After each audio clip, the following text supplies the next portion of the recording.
उस प्रॉब्लम को हम लोग पढ़ते हैं। और ये जो क्वेश्चन हम पढ़ रहे हैं यहाँ पे और जो क्वेश्चन हम लोग सॉल्व करने वाले हैं वो क्वेश्चन जो है उसको हम स्क्रीन पे लगा देंगे। यहाँ पे आप लोग देखेंगे तो स्क्रीन पे लगा हुआ है, उस क्वेश्चन को आप लोग देखिए, मैं यहाँ पे देख रहा हूँ।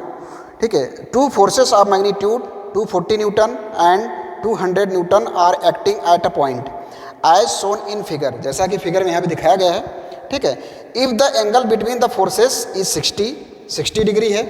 ठीक है, determine the magnitude of resultant force, also determine the angle beta and gamma as shown in the figure. ठीक है, तो आप लोग यहाँ पे क्वेश्चन देख रहे हैं और अब हम लोग यहाँ पे क्वेश्चन को देखते हैं और इसको सॉल्व करते हैं, देखते हैं।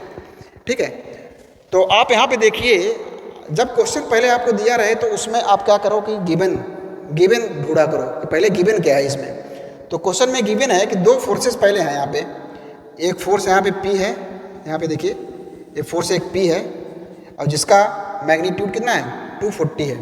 दूसरा फोर्स हमारा है जिसका मैग्नीट्यूड कितना है 200 है। ठीक है, और हमको फाइंड आउट क्या करना है, ये रिजल्टेंट, ये जो हमारा है ये रिजल्टेंट को फाइंड आउट करना है।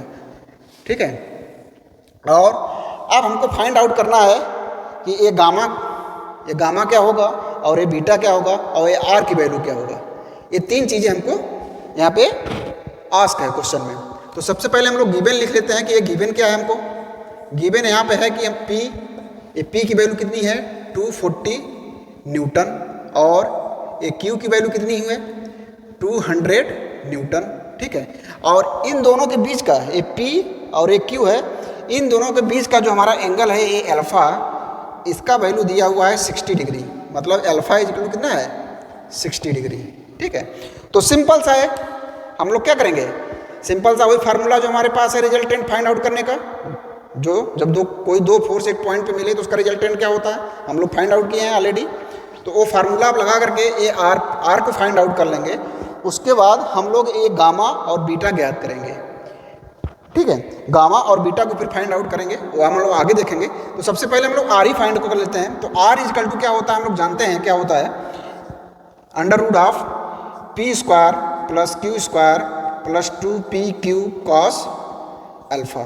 ठीक है, अब यहाँ पे ये वैल्यू दिया हुआ है, ये सारी वैल्यू आप यहाँ पे पुट कर दो, आर की वैल्यू मिल जाएगी। तो यहाँ पे हो जाएगा क्या 240 का होल स्क्वायर प्लस 200 का होल स्क्वायर प्लस 240 इंटू 200। ठीक है, कॉस अल्फा, तो कॉस 60 डिग्री, ये हमारा हो जाएगा √ऑफ।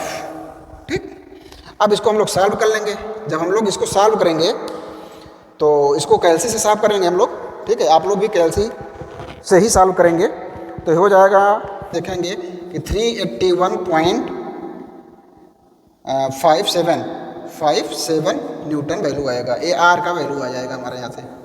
ठीक है, ये आप लोग निकाल लिए होंगे कैलसी, आप लोग भी यहाँ से कैलसी से ही इसको सॉल्व आउट करेंगे। तो यहाँ से हमको आर की वैल्यू मिल गई 281.57 न्यूटन। ठीक है, अब हम लोगों को फाइंड आउट करना है beta, what will the angle of beta and also gamma. ठीक है, बीटा हम यहाँ पे देख रहे हैं, ये हमारा एंगल है बीटा, ए वैल्यू क्या होगा। ठीक है, और ये हमारा ये गामा है, ए वैल्यू क्या होगी। ठीक है, तो सबसे पहले हम ये देखेंगे कि अगर ए हमारा बीटा है तो ए भी हमारा क्या हो जाएगा, ए बीटा होगा। ओके, ये हमारा बीटा हो जाएगा। ठीक है, एकांतर कोण से बीटा हो जाएगा, यहाँ पर आप लोग देख लो। अब आप ये ट्राइंगल को ध्यान देखो, इस ट्राइंगल को केवल ध्यान दीजिए, इस ट्राइंगल को। यहाँ पे आप देखोगे कि ये साइड हमारा क्या है आर है, ये साइड हमारा क्या है पी है, और ये हमारा साइड क्या है क्यू है। ये क्यू है क्योंकि ये पैरेललोग्राम है, समांतर चतुर्भुज। ठीक है, और समांतर चतुर्भुज में क्या होता है, this side is equal to this and this is equal to this. If this is equal to P then also this will be Q. Okay, अगर ये क्यू है तो ये भी क्यू हो जाएगा। अब यहाँ पे हम लोग ए देखते हैं। अब यहाँ पे आप देखिए, अगर ए अल्फा है तो ये क्या होगा 180 माइनस अल्फा हो जाएगा, क्योंकि ये पूरा एंगल हमारा क्या है 180 है। तो 180 में से अल्फा माइनस कर देंगे, और ये अल्फा कहाँ से आया, अगर ए अल्फा है तो ए भी अल्फा होगा। हम लोग पैरेललोग्राम जब पढ़ रहे तो वहाँ हमने समझा था due to properties of the parallelogram, ये भी अल्फा हो जाएगा। ठीक है, तो अब हम लोग क्या करते हैं, इस पॉइंट पे देखते हैं। इस पॉइंट पे आप क्या कर दो, लामी थ्योरम को अप्लाई कर दो। लामी थ्योरम भी हमने पढ़ा है। तो अब यहाँ पे जितनी भी हमने पढ़ाई किया है प्रीवियस लेक्चर में, अब सारे वो हमारे काम आने वाले हैं प्रॉब्लम में। इसीलिए प्रॉब्लम को लगाने से पहले हमें कॉन्सेप्ट क्लियर करना पड़ता है, और सारी कॉन्सेप्ट को क्लियर करने के बाद हम लोग प्रॉब्लम बहुत आसानी से लगा लेंगे। ठीक है, तो अब यहाँ पे हम देखेंगे इस पॉइंट पे अगर हम लामी थ्योरम लगाएं, इस पॉइंट पे, अब यहाँ पे देखो इस पॉइंट हम क्यों लगाना चाह रहे हैं, क्योंकि लामी थ्योरम का कंडीशन क्या होता है। लामी थ्योरम आप तभी लगा सकते हो कि जब तीन फोर्सेस हो और तीनों फोर्स किसी एक पॉइंट पे ऐड करता हो, और तीनों फोर्सों का डायरेक्शन या तो उस पॉइंट के रिस्पेक्ट में आउटवर्ड हो तीनों का डायरेक्शन, या उसी पॉइंट के रिस्पेक्ट में तीनों फोर्सेस का डायरेक्शन इनवर्ड हो। तो वो अगर कंडीशन इतना फॉलो कर रहा होगा तब लामी थ्योरम हम अप्लाई कर सकते हैं। ठीक है, तो यहाँ पे देखिए, इस पॉइंट पे देखिए, इस पॉइंट में, तो इस पॉइंट पे अगर आप देखेंगे तो देखिए क्या होता है कि इस फोर्स के सामने का एंगल क्या हो जाएगा, 180 माइनस अल्फा हो जाएगा। ठीक है, और इस फोर्स के सामने का एंगल हमारा हो जाएगा गामा हो जाएगा, और इस फोर्स के सामने का एंगल हमारा हो जाएगा बीटा हो जाएगा। ठीक, तो यहाँ पे हम लोग लगा सकते हैं क्या, यहाँ पे देखिए P, अब यहाँ देखिए ये P है, तो इसके सामने का, इस साइड के सामने का एंगल क्या होगा, बीटा होगा, तो यहाँ हो जाएगा साइन बीटा।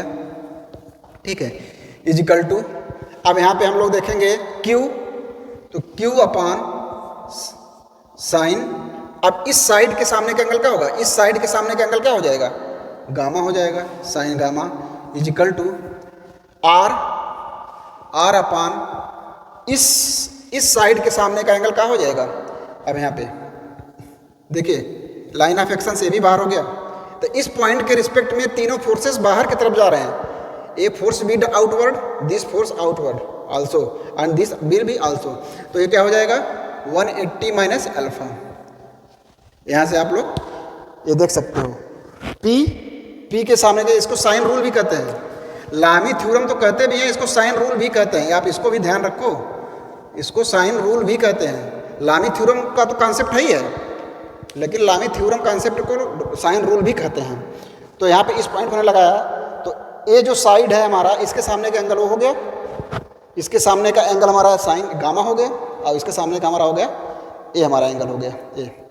इतनी बात समझ में आ गई। अब हम लोग क्या करेंगे, एक बार इस फोर्स को इसके साथ लेकर सॉल्व कर लेंगे, एक बार इसी फोर्स को इसके साथ लेकर के सॉल्व कर लेंगे, तो हमारा साइन बीटा और साइन गामा की वैल्यू आ जाएगी। तो हम एक बार इसको लेकर सॉल्व करते हैं, तो P upon sine beta equal to R upon 180 minus gamma sine.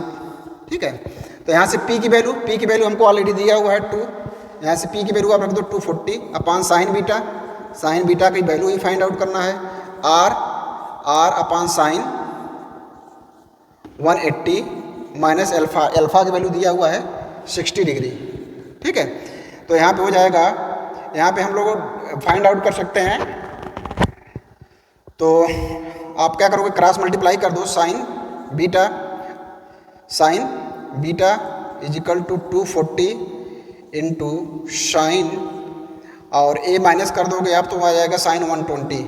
ठीक है, 120 डिग्री हो जाएगा।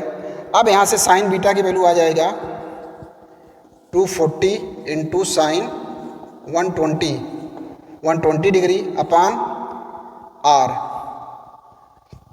आ जाएगा। तो इसको जब सॉल्व करोगे, आर का वैल्यू हम लोग फाइंड आउट कर चुके हैं ऑलरेडी, तो ये हो जाएगा 240 इंटू साइन 120 अपान आर 381.57।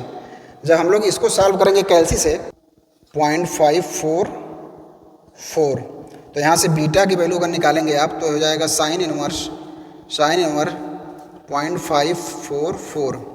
तो यहाँ से इसलिए बीटा इजिकल टू, यहाँ से आप बीटा की वैल्यू आ जाएगा 33 डिग्री। तो यहाँ से देखिए बीटा की वैल्यू आ गया 33 डिग्री। तो आप लोग आसानी से सॉल्व कर सकते हो इसको। इसी तरीके से आप क्या करो, इसी तरीके से आप यहाँ Q और R को साथ ले लेंगे, तो Q अपान करेंगे sine gamma equal to R upon sine 180 minus alpha. Q की वैल्यू हो जाएगा 200 upon sine gamma equal to R की वैल्यू है हमारा 381 0.57 अपॉन साइन 120। तो यहाँ से साइन गामा आ जाएगा, साइन गामा आ जाएगा, यहाँ से हमारा आ जाएगा 200 इंटू साइन 120 अपॉन 381.57। तो यहाँ से हम साइन, इसको हम कल से सॉल्व कर लें तो 27 डिग्री ये हमारा गामा। ये हमारा क्वेश्चन कंप्लीट हो गया, ये हमारा क्वेश्चन कंप्लीट हो जाएगा। यहाँ पे आप आंसर लिख सकते हो। ये हमारा क्वेश्चन कंप्लीट हो गया। तो हम लोग देखें कि अगर कॉन्सेप्ट अगर क्लियर है तो क्वेश्चन बहुत ही आसानी से लगने वाले हैं सारे।